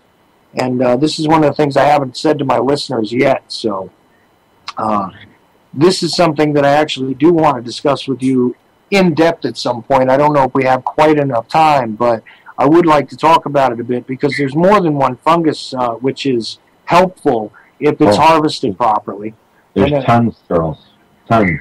There's books out there, guys, on medicinal property of funguses, of mushrooms, of anything that you can harvest in anywhere you are in the world right now. There is always some kind of wild berries or fungus growing in your area. If you're anywhere in proximity to a forest or anything like that, you can do research in your own area. About what I have found, that since I really, in the last year, I have totally changed my diet, what I consume. I've gotten everything from refined sugar out of my diet, margarine out of my diet. I go to the grocery store with a list of foods that contain GMOs, and my list of my ability now to shop as compared to it was 5 or 6 years ago has been diminished, but I still manage to eat real healthy. I've noticed tremendous changes just in those things alone, adding oil to my body, now adding chaga to my regimen. My body is just, it's feeling as good as it has probably, honestly, Charles, in about 20 years. I've dropped 28 pounds off my body in the last year. And you know what? The better your body feels, guys, there's so many of us that are sick. America is the most obese nation in the world now, bar none. And, this is all directly related to what we're eating, the attack on our GI tract by GMOs, what is being fed into our diet, the refined sugar that we take in large quantities, margarines, all these things. You got to do the research on them. And as soon as you change your diet and get into putting natural food into your body, healthy food in your body, your brain all of a sudden starts to go, hey, I kind of like this. Your body starts to like it. It's telling your brain that you like it.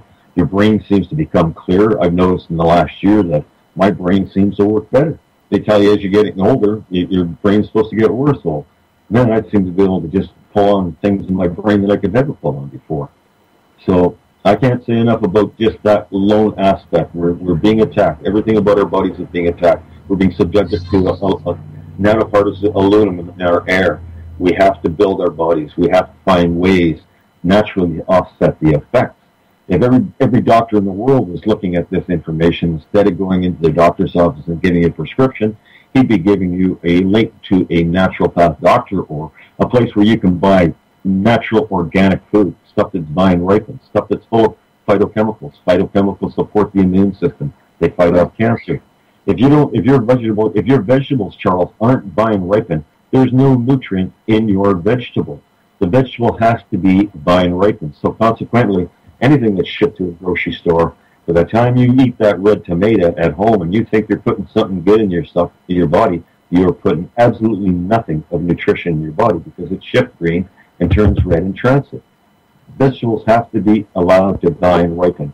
The last 2 or 3 days in that process is when the phytochemicals come into your vegetables. And if people want to look into something really cool, look into phytochemicals. Something else that I've really done a lot of research on here in the last little while is the effect of saccharides on our bodies, Charles. There's only 7 known saccharides in the world. Out of 210 known sugars, there's only 7 that scientists have now proven support cell-to-cell communication in the human body. If you can get these 7 sugars and take every other sugar out of your diet, and it's not hard to do, this information is available on the internet. You take those 7 sugars and implement into your diet and avoid all other sugars. What it allows the human body to do, it allows our cells to communicate. If the human cell is communicating properly, it knows exactly what to do when it's invaded. But if our cells aren't communicating properly, and of course they're breaking down like crazy because of what's being put into our body, that they don't communicate properly, and hence we have multitude of problems brought on with the combination of pharmaceutical drugs that we're putting in our body. It all has a what's the word I'm looking for? A cumulative effect. Yeah. Thanks, Charles. You're right in my brain here right now. But anyways, I could talk with literally, Charles. I've started to live this as an example in my own life, and when you start doing it, you really start to feel changes in your body. And that's all I can say to people. Just do a little bit of research in it. Don't eat McDonald's food. Anybody that eats fast food hasn't done any research into what they're doing to us. It's all a corporate entity. We've got to remember that, Charles. And all corporations have the same agenda. Well, yeah, this is part of the problem, and people say to me all the time, well, how is it that we end up with this large obese population? How is it we end up with this large diabetic population? How is it? Well, it's very simple. This is the most simple way that I can put it.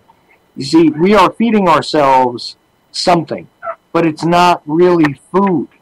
This is what the problem is. So you're giving your body something to process, but since it's not food, your body's still hungry, okay, because it hasn't been given the proper nutrients. So therefore, when you consume all of these calories, they still do count as calories, but they're not efficient. They're not nutritious in any way, shape, or form. What happens is your body takes them on, stores them, creates fat, and then you're still hungry. So of course you're going to overindulge in these things and still be hungry, afterwards, and therefore and it becomes a cumulative effect as well. Now there's a positive and negative cumulative effects. Now that is a negative one, obviously. But when you're using stuff that is efficient, that is proper, that is nutritious, that is actually food, okay, and you're putting that into your body, all you're going to do is promote a greater, sort of systemic situation. Your metabolism, of course, yeah. Your metabolism. Sorry, go ahead. One of the things that I've changed too, Charles. Now I used to years ago I used to eat maybe once a day, and it'd always be just after around supper time, and you put a big meal in your stomach. Now I changed that where in the morning I'll just have a couple pieces of fruit. Lunchtime I'll put a little bit more fruit and something nutritious in my body, but very small amounts of it. And what it does, man, it just triggers your body into working. You've got to put food in your stomach in the morning, and it's got to be nutritious, and your body will respond. It'll wake up and just. I'm working now. I do a physical labor job, and I'm working now at 8 hours a day, and my body isn't tired. I couldn't say that 2 years, even 3 years ago. I was, feeling it after 6 hours of work. And now it seems like I'm going through 8 hour days, and at the end of the day, I still have energy to do stuff at the end of the day. So, I'd like to talk more and more about stuff that I learn. There's lots of information I don't have time to divulge tonight, Charles, about things I've learned about comfrey and stinging nettle and red velvet conch. Arboleta mushrooms, they're doing reports on that now. Our chanterelles are now they're telling us our chanterelles are very, very good antioxidant. Arbolitas apparently contain a chemical that fights off cancer. All this research is now being done on our edibles in the forests of British Columbia, and it's really cool. I get updates on it all the time, and I do mushrooms every year myself. It's like the best time of the year for me. I get into the bush for 3 weeks. I turn off the computer, the cell phone. I get totally away from civilization, and we harvest mushrooms for 3 weeks. And I'll tell you, if you want to experience heaven on earth, guys, go live in the bush for 3 weeks, sit around at night and build big campfires, listen to the wolves howl, and it really, really rejuvenates your soul. So I'm looking forward to that. September, I go every year, and I take 3 weeks off from work, and we set up a big camp, and there's a bunch of us get together, and I'll tell you, buddy, it is some of the best times you can ever have. And of course, you're picking mushrooms every day, so you're making money every day. I'm going to tell you, back in the early 90s, Charles, before the pine mushroom really got to be known around the world for its edible values and the fact that it was in demand, North America was providing a lot of the pine mushrooms. Now we're getting them in Korea, we're getting them in Russia. So our market, of course, is fluctuating now, and our prices have gone down. Supply and demand, they're coming in from other places, so we're not getting the money that we used to get. But back in the early 90s, we were getting $40, $50, $60 a pound for our number one mushrooms. And number one is when the pine first breaks the ground, and it's what we call a button. Before the valve starts to open on the stalk, it is a tight little button. And back those days, Charles, it was nothing to go out and get 60, 50, or 40 pounds of buttons in a day. We were making, before everybody heard about it, there was times we were making $1,500 to $2,000 every day cash money, walking in the bush picking mushrooms. Now, that you only have to do that for a couple of days before you're totally hooked, I'll tell you. And I've been doing it now I've been picking now for about 25 years, and we don't get the money that we used to in the old days. We still get a pretty good dollar. You still go in the bush and make yourself $2 or $3 or $4 or even $500 a day. But now at this point in my life, it's not about the money. It's about the serenity of the forest and the time I spend in the woods and the whole realm of what we do up there, buddy. I wish I could have all your listeners come up and experience what we experience, because it really is heaven on earth. And this is something else that that people need to get back to is, and I say this all the time, that if we could more return to our natural state, our given humanity, regardless of what your spiritual views are, it would allow us to all balance ourselves psychologically, physically, emotionally in such a better way that it could do nothing but cause a greater effect on everyone around us. You know, and I think you're right. We have to connect back to the earth, man, because the earth is our life. If we destroy life on this planet, if we destroy the earth, we destroy life. And to me, I get out there and I see nature and I see the abundance and I see the beauty, and I know that it's being destroyed, and that tears me apart. And that's so. Being that said, anytime I get a chance and express those feelings to people, I take the opportunity to do so, because we really do need to reconnect with the mother, with the earth, with the thing that provides life on this planet. She is under attack right now, Charles, like we've never seen before in human history. And it only seems to be getting worse. And I ask myself every day, how much more can this planet take? I don't know. See, and the scourge, the poisoning of the planet, it's under attack from so many different directions at this point. And that is our lifeline. If the planet dies, so shall we. And we got to remember that. But the scourge on the planet right now, and I'm wondering now, I've never discussed this with you at all, but I'm curious about how you feel about this, because it is one of the most just stomach-turning sort of things that comes up to me when I look at the world around me at this point. The proliferation of the use of nuclear technology. Oh, I'm going to kill you, Charles. I hate that subject. I want to scream. The insanity. No, Charles, don't get me on nuclear, man, because I'll just start screaming.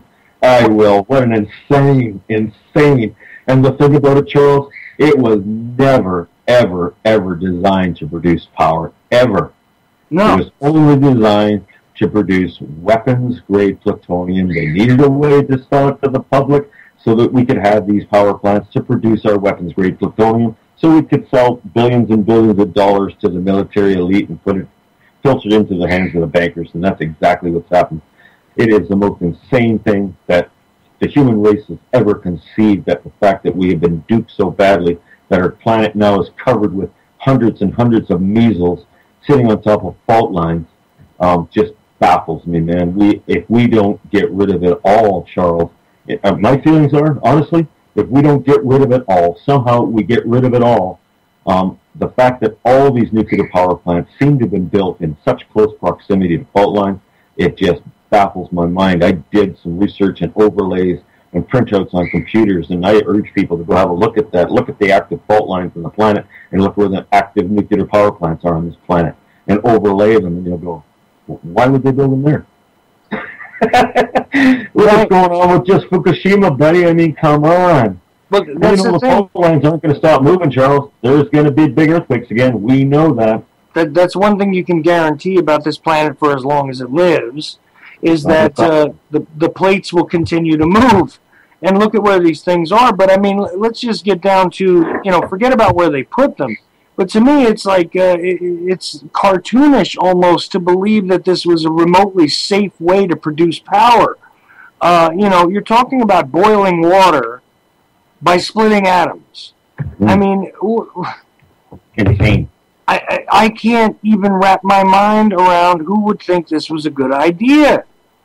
It just shows you the power of the mainstream media propaganda back in the 50s when they sold us to the public, and there wasn't a public outcry about it because everybody believed the government was telling them the truth, that they came up with a solution for the future. This is it, guys. This is what's going to save this planet. Yeah, right. See, that just shows you the power of the mainstream, how manipulated it was back then. I watched commercials.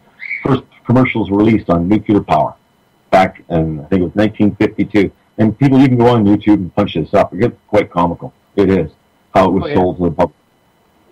Oh, yeah, definitely. I mean, and it's just, it is about the same appeal to authority, though. It is about that same appeal to authority that, like you were saying before, you know, when you were younger, you thought your doctor was a god. Yeah, that's kind of what they try and make you believe, is that the doctor is the authority. The government is the authority. The scientists are the authority. The learned people are the authority. But if someone can show me where this was a sane idea to build these things, if someone can show me that it was a sane idea to do anything but make a weapon out of it, because obviously it was a relatively efficient weapon if you wanted to kill off lots of people and make sure to ruin a place to live and, you know, and contaminate future generations, et cetera, well, you know what? The use of those bombs did their job, you know, say in Japan. But, you know, but meanwhile, we're still stuck with stuff like depleted uranium, continuous accidents, besides Fukushima, all the other ones, the ones that we don't hear really much about anymore. Does anybody remember Chernobyl? You know, I mean...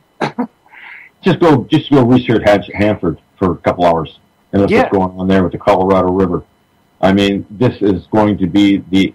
You know what, Charles? Like, I don't ever consider myself a fearmonger at all. I really try not to ever sound like a fearmonger, but if we don't eliminate nuclear power and get it out of our planet somehow in the next generation or two, I think it would end life on this planet, because the planet's never dealt with nuclear power on a wide-scale basis that could happen when these fault lines move. And like you said, Charles, they're never going to stop moving. We have fault lines in the central part of the United States. The San Madre fault line has produced earthquakes of 8 to 8.2 to 8.4 magnitude, and they're going to do it again. And you look at the chemical plants on the Mississippi River, you look at the nuclear power plants that are very, very close, some of them 30, 40 miles away from this fault line. We get another 8.2, 8.4 on that fault line. What's going to happen to all of these facilities? All of them. We're going to see Fukushimas all over the United States of America or anywhere else in the world that we have major fault movements. Yeah, and there's so many fault lines right now that are on the verge of moving, Charles, you know? Right, a dozen Fukushimas very easily in the foreseeable future if we don't do something about this. Exactly. You know, and, you know, if you can just think about it, and again, I am not somebody who's into spreading fear either. It's not what I'm about. I look more toward the hopeful side of things, but to me, this is just one of the worst scourges there is on the planet. And and it's never been dealt with. I mean, there are people that have opposed, you know, the proliferation of nuclear energy and nuclear weapons and so on and so forth. And I've been one of those people throughout most of my life that has never seen the logic in even having the weapon, to be honest with you. Okay? But yeah, they got enough of them to kill us how many times over now? About 1,800 times over, I guess it is. Yeah, see, now when I was a kid... Right, when I was a kid, I remember 600 times. They could cover the entire face of the planet 600 times without a problem. I'd say that's a little overkill. Yeah, I mean, what is the necessity of doing that? You know, and if all that money that had been spent on all these nuclear weapons had been spent on something constructive to this planet, imagine the paradise we'd be in today. Well, imagine a world without nuclear power, man. We have to get rid of it, Charles. I agree with you 100%. Is the one thing in this world that absolutely drives me insane is the use of nuclear power and the amount of nuclear waste that's been buried in the ground around the world. And what's going on with these reactors, they're all leaking. Like I said, some of them have cooling systems that are 40 years old. And a good shaker to these systems is just going to collapse them. And you're right, Charles, we could see a dozen Fukushimas happen in the United States of America with the tectonic activity we're seeing now.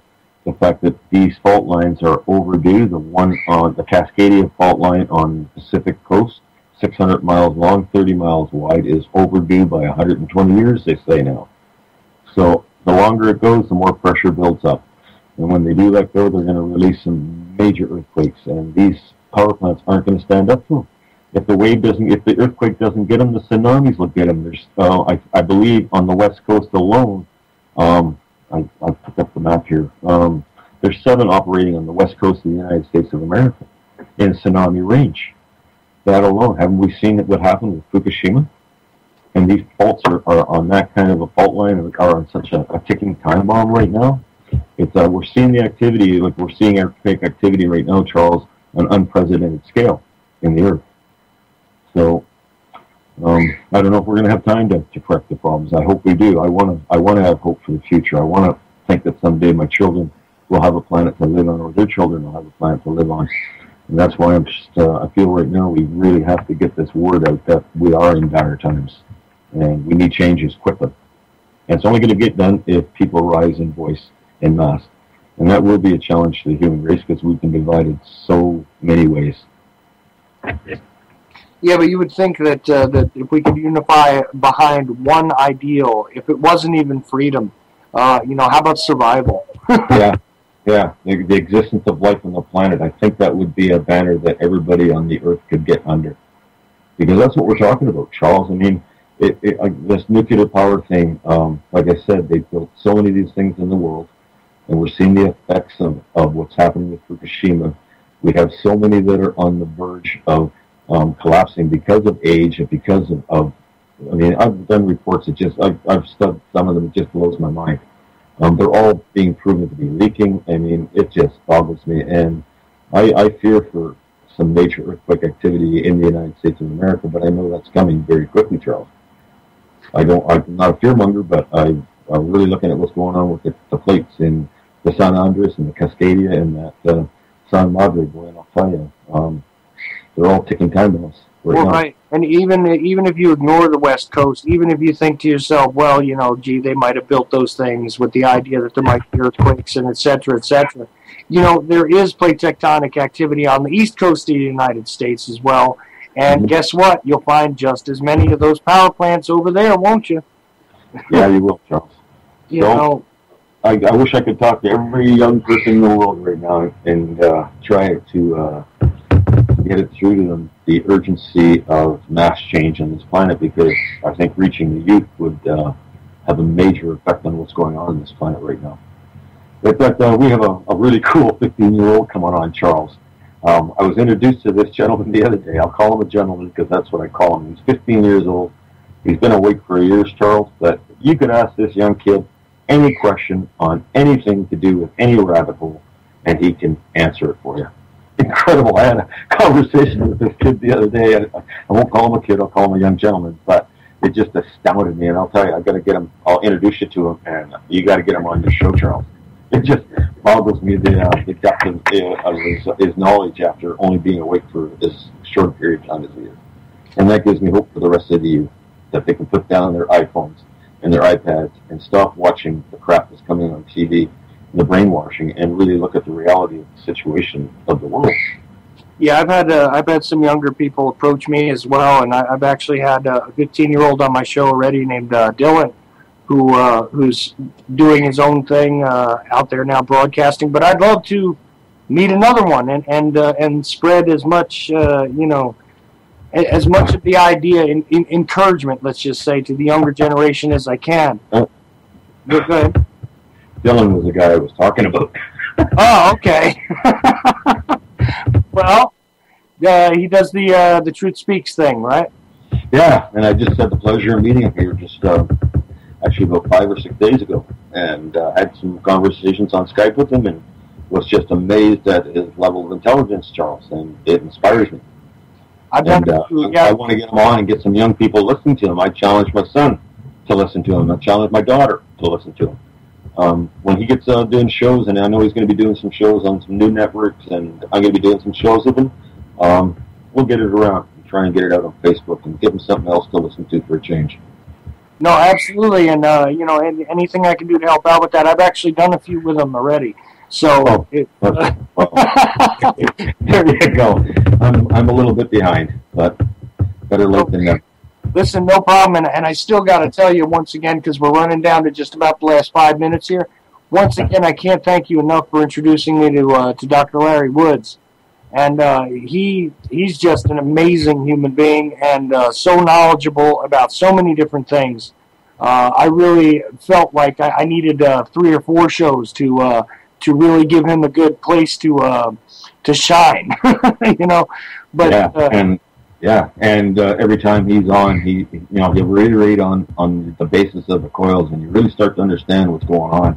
And all I can say about Larry is kudos to him, because they're sticking the necks out right now, Charles. You know that, and I know that. Mm-hmm. Being listened to, and this information people can get killed for, but it has to get out there. So I appreciate your help in getting this word out with Larry, and I hope you can get him back on here to your station real quick. Absolutely will, and of course, anytime, by the way, Barry, you're welcome on my show also. I really enjoyed talking to you, and I'm sorry that we're running low on time again, but we got to do this again. Now, you got a show coming up? Yeah, well, am I allowed to plug our new network? Go right ahead. We have a new radio network starting up here in 10 days now, and it's Shake and Wake Radio. We have quite an entourage of really cool people lining up to do shows on the network, and Roger's involved, and a bunch of other really good people are involved, and I'll be doing shows on that network on a regular basis, 2 hours a week, and my show is called The Big Puzzle, Charles. Big Puzzle, right. My first guest is going to be Dr. David Bruce Allen, who is one of the leaders in the world in cannabinoid research. So, there you go. See, I'm going to His statement, Charles, one last thing. He's been studying the cannabinoid systems in the human body for 15 years, and he still can't understand them. This is coming from the mouth of a doctor. So you don't have to understand how it works. You just have to understand that it does work. I'll end with that. But thanks for having me on. No, listen, that's the best part about things like that, is that you don't necessarily have to understand all the ins and outs of it, as long as you know that it does work and you see that it's doing some good. You know what? I don't necessarily want to understand every single thing in the world, but I want to do some good. And that's what I'm out to do. And, hey, there's some subjects I know more about than others, and I'm learning. Every single time I pop open this mic and I try and talk to you people out there, I try and learn something right along with you guys.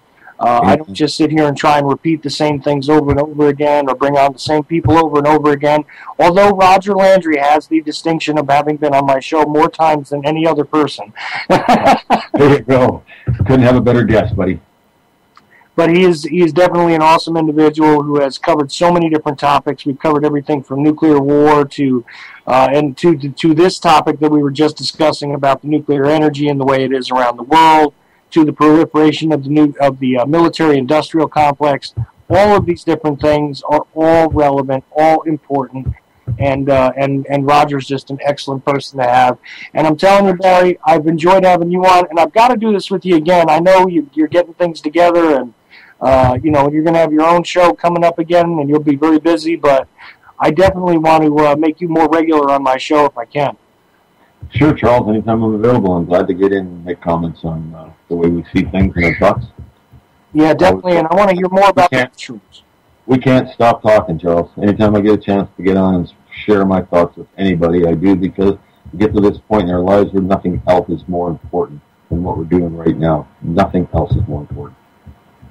Exactly, and sharing ourselves, like we were saying, and Roger had obviously reiterated when I said before, we either learn to stand and speak together, or we will certainly fall apart. And that's just the way it is, in my mind. And Barry, is there anything you want to add right before my obnoxious bumper kicks in and the show ends? Well, no, just Charles, thanks for having me on, and like I said, it's always a pleasure to join you and have the opportunity to share some thoughts and feelings with people. And that's all we can do at this point in life, man. We are at a very, very, I believe, perilous time in human history, and people have to become aware. Thanks for having me, Charles. Absolutely. You're welcome, sir. And yes, perilous, but also peaceful at the same time, because people's minds are opening. People are starting to understand the perils that we are actually in as a species, And there is the possibility for change, ladies and gentlemen. It doesn't necessarily have to be the, beg for change and abandon all. Right?